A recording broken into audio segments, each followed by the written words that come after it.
Hello everyone. तो कैसे हैं आप लोग। आज हम रिव्यू नहीं बल्कि पोस्टमार्टम करने वाले हैं एक ऐसी मूवी का जिसके पहले 5 पार्ट तो 14 साल पहले ही हमें ट्रॉमेटाइज कर चुके थे, लेकिन अब 14 साल बाद they are back with their 100% unrealistic and 200% over acting and zero logic ideas. Yes of course हम फाइनल डेस्टिनेशन ब्लड लाइन के बारे में बात करें तो ये मूवी शुरू होती है इस बंदी से और इसका नाम है आयरिस।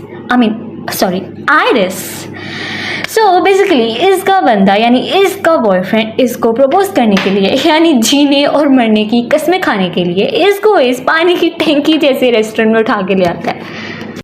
मतलब कौन इंसान 400 फुट की बुलंदी पर बैठकर खाना खाता है जहाँ प्लेट नहीं पूरा का पूरा इंसान ही नीचे गिर जाए। डायरेक्टर ने बोला लॉजिक मत उठाओ, इमोशंस उठाओ, इन्होंने दोनों ही उठाकर बाहर फेंक दिए। अब ये लोग लिफ्ट में बैठते हैं और इनको वहाँ की एक वर्कर बड़े गर्व से बड़े फ़ख्र से बताती है कि ये प्रोजेक्ट हमारा 6 महीने पहले ही कंप्लीट हो गया था। भाई वहाँ की टिकट भी ना लूँ मैं, 6 महीने पहले कंप्लीट हो गया। और उसी वक्त जब वो लिफ्ट का बटन दबाती है दरवाज़ा बंद करने के लिए तो वो दरवाज़ा बंद ही नहीं होता। एंड देन शी से इट डज दिस समटाइम्स। क्या मतलब है समटाइम्स? अभी तो उसकी ओपनिंग हुई है। 6 महीने पहले प्रोजेक्ट खत्म करने से अच्छा था कि उसके नट टाइट कर लेते, उसके लिफ्ट के दरवाजे से ही कर लेते। कहाँ से पकड़ के लाए थे आर्किटेक्ट। अच्छा अब ये लोग ऊपर जाते हैं और वहाँ पे जाके लड़की को फील होता है ओहो मुझे तो हाइट से एंग्जाइटी है, ओ माय गॉड मुझे वॉमिट आ रही है। तो वो उसका जो सो कॉल्ड बॉयफ्रेंड होता है वो उसको कहता है चलो let me take you closer to the window. भाई उसको ऊंचाई से डर लग रहा है। एंड देन लड़की कहती नहीं नहीं आई नीड फ्रेश एयर। कहाँ पे? उससे भी ऊपर।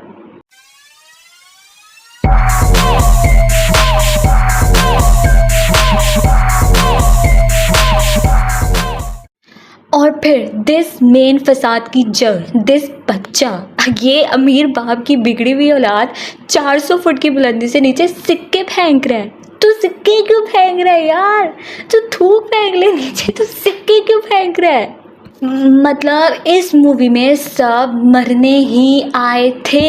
ये लोग कांच की ग्लास की सीलिंग के ऊपर खड़े होकर डांस कर रहे हैं एंड सडनली ये हीरो हीरोइन भी ऊपर से नीचे आते हैं। ओ वाह वो सब मरने की तैयारी कर रहे हैं, चलो हम भी डांस करते हैं। और सडनली ऊपर से आसमान से इंसानों की लाशों की बारिश होना शुरू हो जाती है और फिर ये लोग सब लोग भागते हैं एंड और फिर ये बोलते हैं लेट्स डाई थ्रू स्टेयर्स। और फिर ये लोग सब पागलों की तरह सीढ़ियों की तरफ भागते हैं।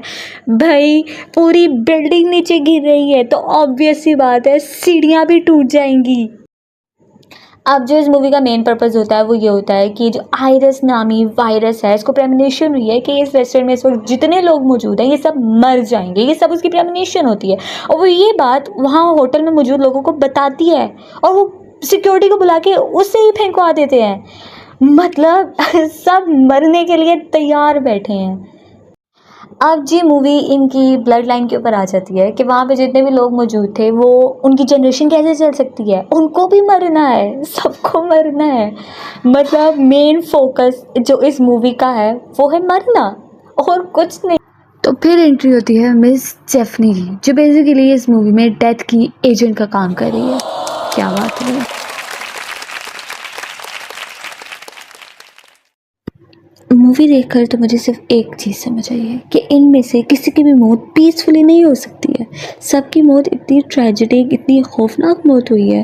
कोई ग्लास कटिंग मशीन के नीचे आ गया है, कोई गार्बेज ट्रक में पिसा गया है, कोई अपने ही घर में ये कहकर मर गया कि 5 मिनट में मेरी मौत मुझे ले जाएगी। या एक बंदे के सामने इतनी ट्रेजिडिक मौत हो गई है और वो कह रहा है ओह नो। मतलब इससे ज़्यादा रिएक्शन तो मेरा वाईफाई का नेटवर्क चला जाता है तो मैं देती हूँ।